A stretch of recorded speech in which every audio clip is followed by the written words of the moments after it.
From their earliest childhood, expressions such as race and National Socialism or cremation resonated in their homes. The greeting, Heil mein Führer.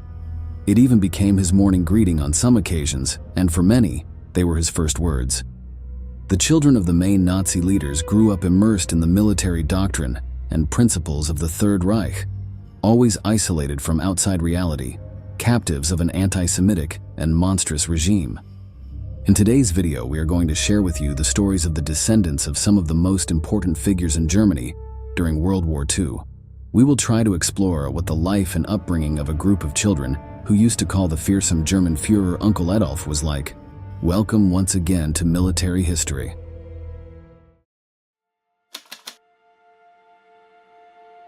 Until the dramatic end of World War II, Adolf Hitler's private residence served as the epicenter of the most crucial meetings of the fervent Nazi Party. However, he not only received dignitaries and senior officials for political reasons, but more relaxed meetings were held that revealed the more human side of the Führer. These moments were usually organized by Eva Braun, his wife, known only to the tyrant's inner circle. Among these evenings, the most recurrent were those with the visit of the Schneider couple, Erwin and Hertha Schneider. These two were regular figures every week at the gatherings at the Berghof, the Führer's second government residence and resting place. Hertha, a close friend of Eva Braun since childhood, maintained an indestructible trust and loyalty with her. The Schneiders fit perfectly with the National Socialist vision of Hitler and Braun, forming a family that many aspired to emulate. Wherever they went, they took with them two little girls whom they presented as their daughters. The eldest, named Ursula, but known simply as Uschi, used to run around the wide terraces of the Berghof, even mingling among important visitors who arrived to discuss official matters with the Führer. The relationship between little Ursula and the Hitler couple drew powerful attention. To understand this story, we must go back to 1938, when Eva Braun took one of her trips through Europe, specifically to Italy. It is speculated that, on that trip, the woman was supposedly pregnant by the Führer, and she secretly gave birth to Ursula. By prior agreement, the girl was registered with the surname Schneider to be cared for by this friendly couple, with the purpose of preserving her from the dangers associated with her being the Führer's daughter. Furthermore, the plan sought at that time to keep Hitler's relationship with Eva Braun hidden and to demonstrate that he was only married to his beloved nation. In the photographs and filming of Hitler and Ursula, a special relationship was revealed that raised suspicions. In all the captured images, you can see a less rigid and more human Hitler.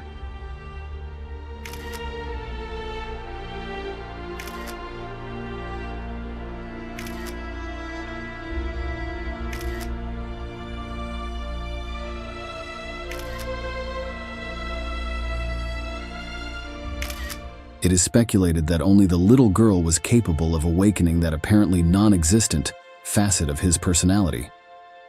Eva Braun was the one who recorded the majority of these images, showing the duo in family scenes, meetings with friends, and playing with SS agents near the Alpine residence. With the defeat of Germany and the subsequent side of Eva Braun and Hitler, the trace of the little girl was lost. But the most skeptical held the conspiracy theory that Ursula was indeed the daughter of the most powerful couple in Nazi Germany. However, specialist historians maintain that the hypothesis is nothing more than a conjecture and that Adolf Hitler left no descendants in this world. The one who did father creatures was Heinrich Himmler, one of the most sinister characters in history. He was the commander-in-chief of the SS and one of the most prominent Nazi leaders. His macabre fame is largely attributed to his role as the chief architect of the Holocaust, being responsible for the creation and oversight of the concentration camp system.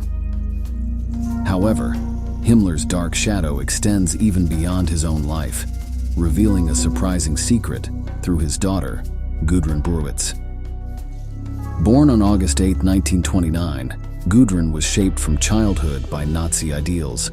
The image of her, even as a child, was used as propaganda by fitting into the concept of the Aryan race. Testimonies from prisoners claim to have seen her walking through concentration camps with her father. However, everything changed drastically in 1945, when the world she knew fell apart the moment the Nazis lost the war. After Himmler's suicide at the end of World War II, Gudrun had to testify at the Nuremberg trials. Released in 1946 after her statement, this fervent follower of Nazism decided to alter her father's perception. "I want to try to change his image," she stated in the only interview she gave. From adorable little girl to Nazi fanatic, Gudrun Berwitz played a leading role in Stille Hilfe, a secret organization that provided support to former Nazi members, fugitives, convicts, and their families. This entity, to this day, remains one of the most controversial organizations in post-war Germany. Gudrun died in May 2018 at the age of 88, adopting her husband's surname to avoid the social condemnation linked to her father's. Recognized in Germany as a fervent supporter of neo-fascist ideology, her far-right thinking earned her the title Nazi Princess. However, after his death, an unknown fact about his life was revealed. During the 60s, he worked in the Federal Intelligence Service, leaking information for American spies, a facet of his existence that he kept secret to avoid the accusation of betrayal by his Nazi friends. Another Nazi father was Joseph Goebbels, the master of propaganda and central figure of the Third Reich. Born in 1897, Goebbels emerged as one of Adolf Hitler's closest collaborators, playing a crucial role in promoting and consolidating the regime. With his eloquence and ability to manipulate the masses through the media, Goebbels became the architect of the Nazi propaganda machine. Part of this was to generate a family model for which the Nazi hierarchs competed, as we see in this fragment.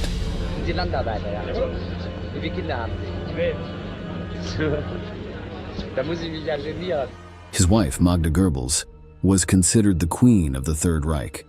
In this woman's body, everything that the German totalitarian system expected from a wife and mother was condensed.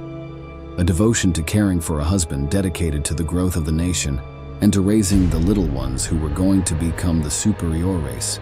A devoted fanatic of the Nazi cause and her Führer, Magda was willing to take her Aryan way of seeing the world with her husband to the ultimate consequences. It was for this reason that the defeat in 1945 led to a catastrophe for the family.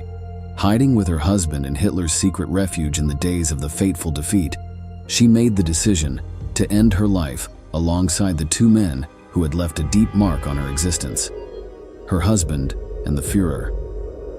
When German failure seemed inevitable, in the bunker where they awaited the imminent outcome, Magda confessed to KlLLED, the Chancellor's personal secretary, some shocking words that would remain recorded in history. "Oh, it is better that my children die than that they live in shame and disgrace. Our children have no place in a Germany like the one that will come after the war." On May 1, 1945, after repeatedly rejecting the opportunity to escape with her children, Magda Goebbels made a chilling decision. Her pessimistic and cruel outlook on her future convinced her to prepare her 6 children, 5 girls and 1 boy, for death. She and her husband instructed the SS dentist, Helmut Kunz, to administer morphine to the children to put them to sleep so they could insert a vial of cyanide between their teeth.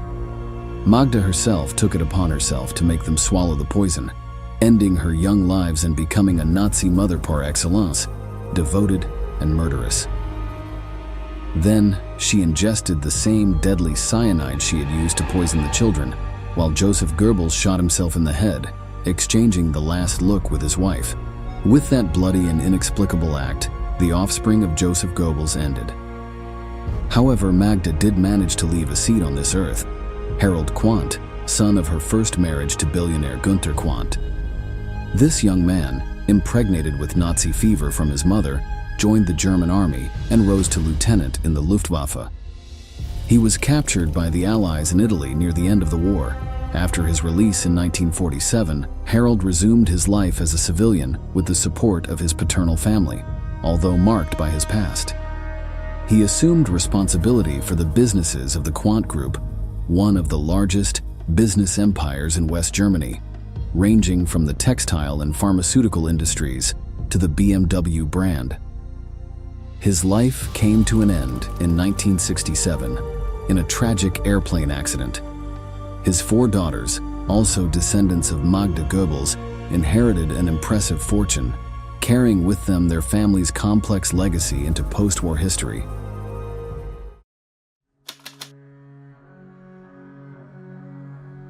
First story that we will learn next is that of Philippe Sands, a prominent lawyer and writer.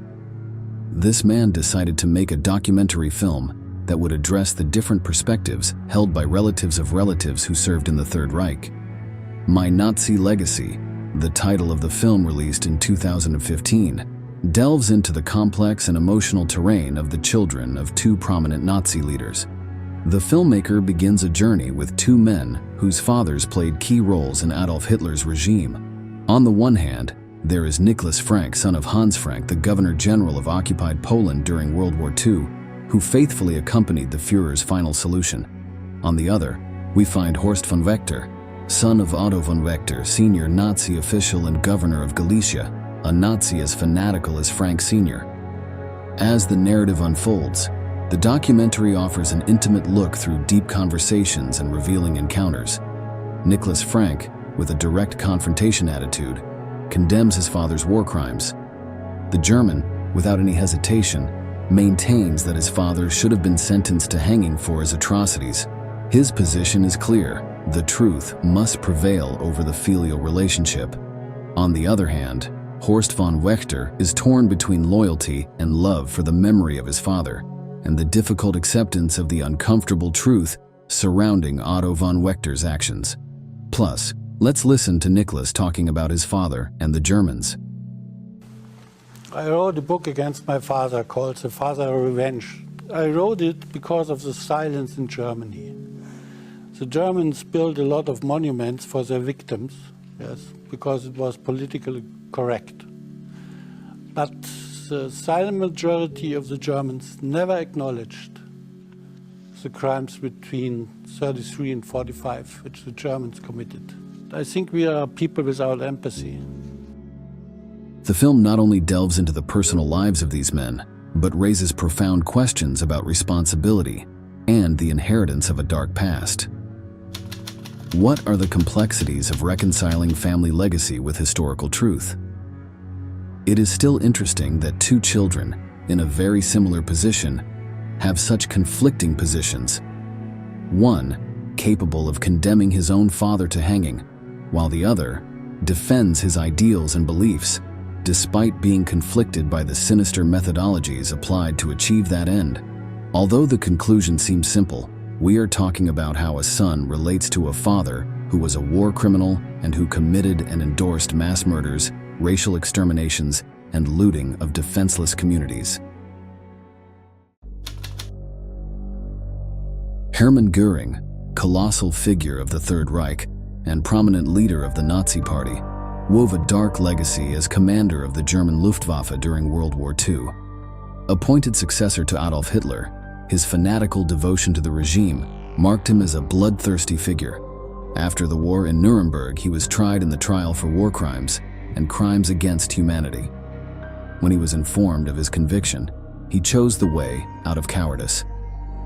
The night before he was to face his sentence by hanging, he took cyanide, ending his life and fleeing his fate. Etta Göring, born June 2, 1938, was the only daughter of Hermann Göring and his second wife, the actress Emmy Sonnemann. The fact that she was Hitler's goddaughter practically turned her into a princess of the Third Reich. From her birth, Ella Etta was a national celebrity, growing up on the opulent Karen Hall estate, filled with valuable works of art and a children's play palace. Her godfather inspired national celebrations in honor of her birthday. Etta's life, ostensibly a fairy tale, was overshadowed by the dark legacy of her father. Throughout her life, Etta defended the heritage of her father, battling against social condemnation of a family history that indelibly marked an entire nation. Her death on December 21, 2018 at the age of 80 was not publicly disclosed by her relatives because they did not want to suffer punishment from society. Whenever a Nazi loses his life, there is a part of the European people that feels a little relief inside. There was an even more unseemly curiosity for Etta Goering. She was buried discreetly in Munich in an unmarked grave, a choice motivated by the dark weight of her paternal inheritance. Rolf Mangala, son of the sadistic Nazi doctor Josef Mangala, always saw himself as an ordinary child. Although his destiny led him to be born in Germany in 1944, during the last days of Nazism, in his childhood, this seemed to be just a curious fact. At the age of 10, he was enjoying a happy life in Germany and received sporadic letters from who he assumed was his Uncle Fritz. Since he had never met his father, whose mother told him that he was a hero missing in action, Rolf developed a deep affection for his uncle. It wasn't until he was 12 in 1956 when two shocking revelations shook his world. The first was that, contrary to what he thought, his real father was Josef Mengele, responsible for cruel scientific experiments on prisoners at Auschwitz. The second piece of news was that Fritz's uncle, to whom he had written countless letters, was actually Mengele himself. With the truth exposed, the cruelty of his schoolmates was unleashed, who showed no mercy and hurled insults at him such as, "Your father is a criminal, little Nazi," or SS Mengele. Once aware of the true identity of his father, Rolf experienced Joseph's attempts to rebuild a father-son relationship with him. However, time and ideological differences had irreparably distanced them. Despite this, Rolf agreed to have one last meeting with his father in Sao Paulo, Brazil, where the Nazi doctor was exiled. There he witnessed the decline of his mother. The proud SS assassin had become a fearful old man, obsessed with hiding to avoid being condemned. Although Rolf demanded explanations about the Holocaust, he only got evasive answers. Let's listen to the bloodthirsty scientist's own son tell it in the first person. Here, as I told you, he exploded, hearing this as a question from my son to him. In the sense, how can you imagine that this is possible for me to do these things? Don't you see at the first line this is a lie or propaganda or I don't know why. Rolf Mengele always carried the shame of two atrocities endorsed by his father: the murders and the bloody medical experiments carried out in the Auschwitz concentration camp. The story of Mengele's clinical trials with prisoners is truly terrifying. For purely illustrative purposes, we tell you that the Nazi researcher had focused his obsession on studying twins, multiplying the study possibilities in the event of the death of one of them. After the death of his father in 1979, Rolf Mengele lived in silence, by order of the family clan who were the last living relatives of the macabre researcher. But that was until 1985. That year, the boy decided to share his story with the press, assuming the cost of permanently breaking the relationship with his paternal side of the family. With a clear conscience, he changed his surname to Genkel so that his children would not carry the weight of his ancestor. He spoke again in 2008, asking for forgiveness from the Jewish community, in search of identity and redemption. Martin Bormann was Hitler's private secretary and head of the chancellery. He was one of the Führer's seconds in command, an extremely trusted man. So much so that his firstborn, with the same name as his father, was Hitler's godson, and they privately joked that he was one of the possible aspirants to the throne of the Third Reich once he was older and the Nazis will dominate the earth. In the tumultuous years of his youth, Martin Bormann was a rebellious and elusive boy. Convinced that his son needed to be tamed, his parents sent him to a Nazi boarding school feared even by parents of young people affiliated with Nazism. On the shores of Lake Starnberg in Bavaria, this educational bastion was built with the mission of forging the future leaders of the Reich through uncompromising war discipline, paramilitary training, and challenging physical training. Memorizing the Hitler Youth Program and poring over the Führer's Mein Kampf were daily rituals. After the war, at just 15 years old, Martin returned to his home, dressed in his uniform with the swastika marking his arm. The house was completely empty and uninhabited, His mother had run away with a false last name, while his father had disappeared without a trace. Abandoned and helpless, Martin ran into a pastor who took him in, awakening in him a religious vocation. He embraced the life of priest and teacher, moving away from the shadows of his past. However, in 2011, darkness returned to his life when he was accused of mistreatment and sexual abuse of students. Hiding behind an alleged senile dementia, he evaded trial and conviction. Finally, on March 11, 2013, Martin Alfred Borman, who was a claimant to the throne of the Third Reich, found his last breath unpunished, as did his father. While it is true that children are not responsible for the actions of their parents, many of the figures we explore in today's chapter claimed responsibility for the sinister actions of their parents. It is for this reason that memory and awareness of the atrocities that occurred are exercises that Germans are forced to carry out daily, so that Nazi ideology does not reign again on European soil. In this way, we are finishing today's impressive video. We thank you for reaching the end, and we look forward to seeing you in the next installments of military history.